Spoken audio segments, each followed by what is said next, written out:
Yun, doon sa may kuwan na yun, ano? Opo. Yung area po kasi na yan, tutok po yung tubig dyan sa atin. Kumbaga, ang mangyayari po dyan, lalaki na lang po yung aripet. Pagka kailangan natin ito, bubuksan na lang po. Maginhawan tubig. Yan. Opo. Wag ito, lupain naman siya. Ang kulang naman natin talaga rito, yung iwasan lang natin yung makakuha ng ganito. Pero ang lupa niya ay sa lupang pila, ne? Parang ganyan po yung lupa niya. Oo, ganito yan. Pagka natuyo, yan Opo, medyo ganyan po. matigas. Opo. Pero sa tag-ulan, hindi naman nag-i-stay yung tubig dyan. Yan po yan, ano po yan eh. Mataas naman. Pagka ano po dyan, yung kumbaga, lalagyan na lang po ng mga para daan. at Yung least, kumbaga, yung bubutasan po yung pilapil para dumiretso po rin sa ano. wala, medyo i-safe natin yung pula dahil una-una. At least pag nandun na sa area, wala na sa magiging problema.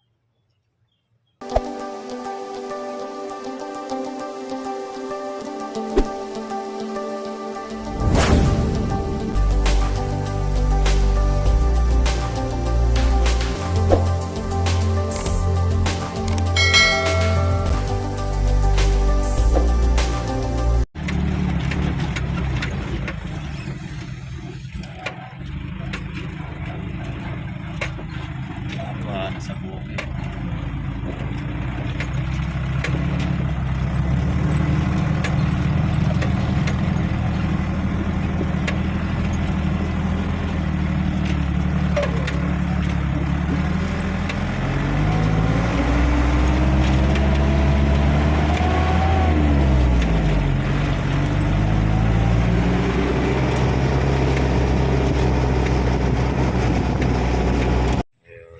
Yun, doon sa may kuwan na yun, ano? Opo. Yung area po kasi na yan, tutok po yung tubig dyan sa atin. Kumbaga, ang mangyayari po dyan, lalaki na lang po yung aripet. Pagka kailangan natin ito, bubuksan na lang po.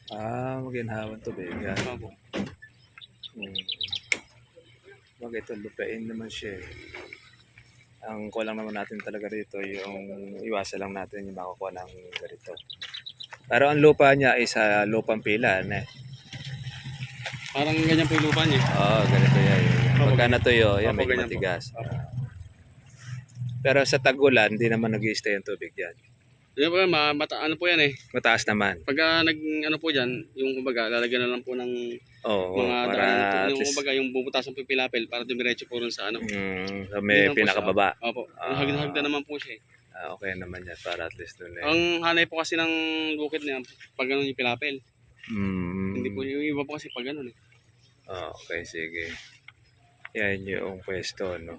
Paano ba yun sa kanya? Pahaba? Pahaba po yan eh. Na walong pitak. Basta't pagkakawan siya, per pitak nang ipakuha mo sa sa kawan, kariton, kalabaw. Para at least nun eh, medyo doon na tayo magkukuha na. Kahit hindi pa naroto, doon na po iiwan. Oo, doon na. Iwasan na lang ng rotary yung kondo. Kasi pagka nandito na yung pula, may possible kasi baka mawala. Kailangan medyo i-safe natin yung pula dahil una-una. At least pag nandun na sa area, wala na sa magiging problema. Hindi naman po ano yan, sa yung kalamansi po, hindi po prone sa mga herbicide yan. Sa herbicide, karaniwan dito nagsisipagbomba ng kawan, ano? 2,4-D. Opo. Sa 2,4-D, medyo mangungulo siya pagka makakaamoy siya. Pero yun ang karaniwan dito na kawan. Hindi naman siya mamamatay. Opo.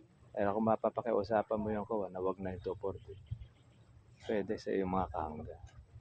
Ang ginagamit po nila kasi yan, madalang naman po yung nagtuto-4D. Dito sa gawin ito, ang ginagamit po nila yung puro, anong tawag dito? Agroxon.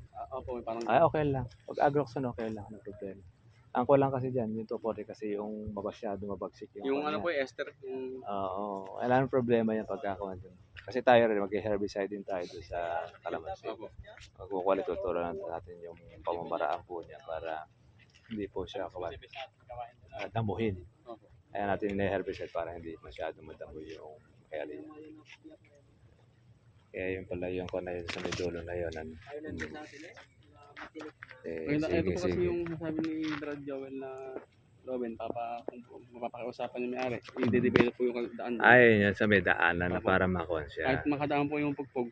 Makakadaan. Yung dating daan na siguro yan. Yung Yata na po ng ano, noon. malapad din, mga ano po bro eh. Ang lapad din po eh, 2 metro. 2 metro. Eh, pa pwede kahit kolong-kolong makakapasok. Opo, basta i-develop Kahit lang mga po. pugpog. Tapos Oo. yung pag ganon daw po niya, yung pahalang na ganon, bali-bali bumili po siya ng right of Ng way. right of way doon sa Mekwa na yun. Opo. Kahit mga pang 2 metro din po lapad. Sabihin din yung buko na yon, tsaka yung buko na yun, pag ganon. Yung lote niya. Basta po yung buo po ng makapal na buko na yun. Ay, makapalabuko. Opo. Pag ganon po. Papa Opo, ganito. basta yung pinaka yung ito pong bukuhan na yan, diretso na po yung tapos dito sa may gawin rito. Mayroon lalagpas ng konti ron sa buko. Ano po yun eh, mga siguro mga 3 metro. 3 metro ako Diretso. niya. Opo. Diretso. Okay, sige. Para ko na. Tinatanong niyo po ba niyan bro, pagka sa patubig niyan bro, halimbawa nagpatubig ka, ilang pag nadaanan na ng tubig, Okay na yun. Bawa, tudling siya. Pagka doon mo ikukuha yung patubig mo, pag naagusan na siya, okay na. Hindi mo naman kailangan yung kagaya ng tubig bukid. Sa Di- tubig bukid kasi, kailangan hanggang tuhod yung tubig mo. Pag Di ibig sabihin niyan bro, ang magiging yung magiging irrigation dun sa may gitna, doon din dadaan yung tubig. sa ngayon, ang gagawin natin, puro sa kalamansi ang daan ng tubig yan. Ngayon, kaya ka lang maglalagay ng kanal doon sa gitna kapag tayo patagulan. Matagulan. Kasi sa patagulan, doon ang uho ng tubig pagka siya ay diretso pagulan. Kasi kahit na yaan yung kapitbahay ninyo na sarado yung pinaka-pilapil, pero dahil doon sa diretso pagulan, pwedeng pamahayin din ng tubig yan. Tubig na mismo. Ngayon, kaya natin lalagyan ng pilapil doon sa pinakagitna para doon lang stay. Ngayon, hindi tayo magpipilapil muna o maglalagay ng kanal sa gitna. Puro sa kalamansi ang daan natin para sa pagkapatid. Ibig po yung pagkakatubig po niya, puro patalon po, tubig. Diba, natubigan po itong isang area. Pag napuno na isang area, o yung kabila naman. Pero hindi po mapapatay yung tubig sa may ano, mapakamababad. Hindi naman po. Yung kalamansi. Opo, yung unang pitak. Ay, hindi naman. Basta sa isang araw naman yun eh, dire-diretso, di ba? Opo. Pag diretso niyan, sa kabila, hanggang sa hindi siya napupuno, tuloy-tuloy lang. Opo. Walang problema doon. Kasi paglipas ng ilang araw, tuyo na uli yung tubig yun, di ba? Ibig sabihin, hindi naman po siya madelikado. Oo, hindi kagaya, ang kalamansi, hindi naman kagaya ng palay na hindi nawawalan ng tubig. Okay sa kalamansi rin, mawalan din ng tubig dahil sa tag-araw. Bawa, patubig ka isang beses. Pag napuno na lahat yan ng tubig, stop na. Paparang ka ng uli ng mga 10 araw. Tubig po ulit.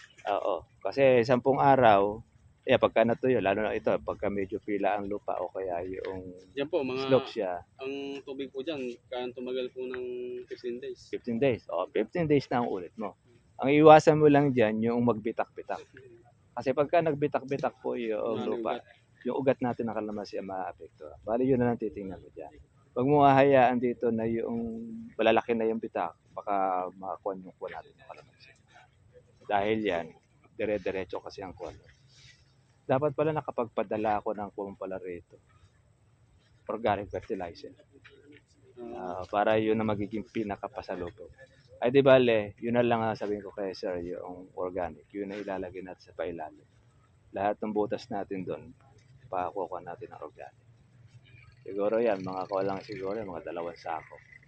Ano organic po? Organic fertilizer yun, yung pataba na pabaon na yan. Yun yung Pagka kinukuha tinanim po, natin. bago Pag itanim. tinatanim ako. Para noon, mas lalong gaganda at pupulas yung kalamansi. May bulaklak ba? May bulaklak. Meron na, may bulaklak na yan. Kuha na siya yan eh. Yan ang grafted Ano ba, kalamansi. grafted pa nga po? Hindi po siya masyadong tangkad. Oo. Yeah. Meron tayo mas matangkad dito. Kaya lang XL. Kaya lang, siyempre, matangkad din ang presyo. Pero ito, yung kasarapan lang. May iba, small ang ino-order. Ako, 1 dangkal lang. Matagal bago makuha niya. Buti nga ito, maganda yung kuha niya. Malalaki na yung medium niya. Yung umorder po kayo sa Batangas, meron na po sila agad. Meron. Kasi sila yung nagkukuha ng pulaan. Itong mga bulaklak na ito, hayaan mo lang siya. Hayaan mo lang. Pagka siya ay magbunga, pagka medyo pwede na pitasin mo na. Kasi ginagawa na iba, practice ng iba, pinuputol o tinatanggal yung bulaklak. Baka raw mag-bonsai o tumanda. Hindi. Actually, kahit mamuti sa bulaklak yan, hindi naman lahat magtutuloy yan. Dahil yung iba dyan, sisira rin tapos lalaglag. Ngayon, yung matitira niya, ayun naman ang gamitin niyo para sa inyo. Kasi ito, pag yan ay may bunga siya, hindi siya kukuha. Mas mahirap daw po yata ang bumuhay ng magpabunga ng kalamansi pag tag-ulan. Eh, no? Sa tagulan, ang pagpapabunga lang dyan, pataba. Ano, puro pataba. Puro pataba Di ba lang. nakita ko sa vlog niyo, pag tag-ulan, sinasabi na huwag mo magpapataba. Dahil Ang pataba naman kasi na iba, yung puro laging nitrogen. Ang kami, yung pataba namin, yung organic fertilizer na. Kahit sa tagulan, nagbubulaklak ang kalamansi. Ngayon, bibihira na tayong gumamit ng mga nitrogen. Kasi sa tagulan, pag gumamit ka ng nitrogen, ang ulan ay nitrogen dyan. Kaya mangyayari dyan, mangungulot yung dahon ng kalamansi. Kaya meron tayo ibang pataba pagka panahon naman ng tagulan. Sa tag-araw, ayan, ganda po magkuha niya. Diretso po pamumunga. Ang kalamansi, ang puputuli lang natin dito, yung mayroong tutubo rito sa ilalim. Yung kalamandari kung tawagin. Makita mo yon, mahaba ang ano, tawag dito, sanga. Tapos, ay mahaba at tinik. Tapos magkaiba amoy nun. Hindi nagbubunga yon. Pag bunga man yan, 8 years. Tagal po. Matagal. Tapos, ganyan kaliliit. Parang, ito lang po talaga yung kiyat-kiyat. Ito yung patutuloy mo. Tapos, tambay sa pagtatanim madali na kami na magtatanim Ay, ubos, tatanggalin po sa plastic. Tatanggalin sa plastic yan. Pero kasi nagtanim nito, hindi tinanggal sa plastic. Ang nangyari, yung kalamansi hindi lumaki. Yung iba namatay. 3 taon na yung kalamansi. Ganun pa rin. Hanggang dito pa lang yung kuwait niya. Dahil nga po yung plastic hindi agad na hindi na mo plastic. Kaya kami, naglabas kami ng vlog ni tatay dahil merong mga ganung mga nabibiktima. Nasasayang yung panahon, nauubos yung pera. Hindi kumikita. Kaya ito, tatanggalin natin yung mga plastic. Para sa pagtatanim. Kaya para kahit yung iba nagtatanim sa timba, hindi lumalaki yung pananim. Sa timba naman, pwede naman magtanim dyan. Kaya lang, limitado lang din yung nakakain noong kalamansi, yung ugat niya. Kung ano lang yung laki ng timba niya, ganun lang ang ugat. Dapat doon, pagka malaki doon yung kalamansi, papalit yan ng panibagong laki ng lalagyan. So, pwede yung container, pwede yung drum, para lumaki kalamansi. Pero pagka hindi mo papalitan yung timba mo, ay mananatiling bonsai ang kalamansi. Ganun ang technique. Tsaka gumagamit ng iba ng talagyan ng ganun, pagka halimbawa, nasa rooftop sila. Yung wala silang lupa. Yung mga tulad naman sa Maynila. Sa Maynila. Pero sa probinsya, direkta mo na sa kawit sa lupa. Para naman gumanda.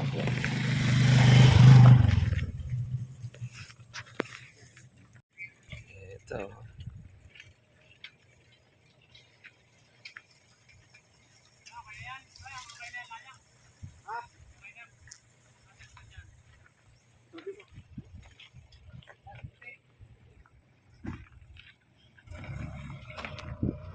Ayan, naswerte si Kuya dahil yung kanyang pula ay na-champuan yung malalaki, yung medium na pang XL siya. Ayun, plastic na lang yung naging kulang, hindi na nailipat ng talagang Nico rin. Talagang size talaga ng video ito. Ito talaga ang size ng video.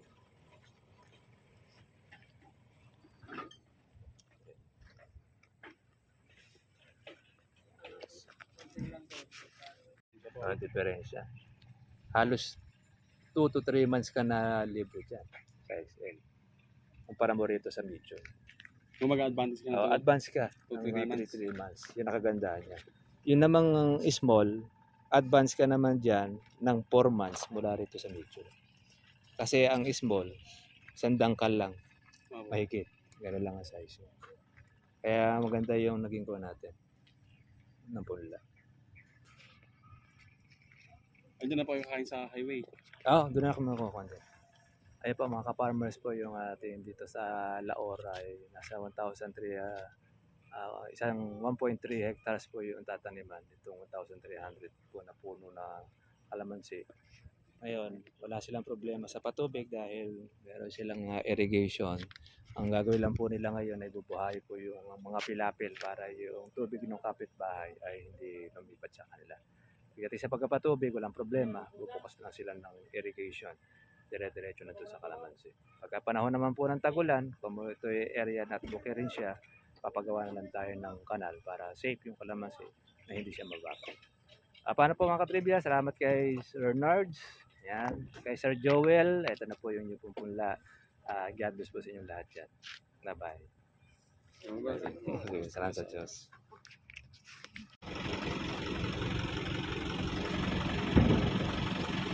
Sakay na! Sakay na!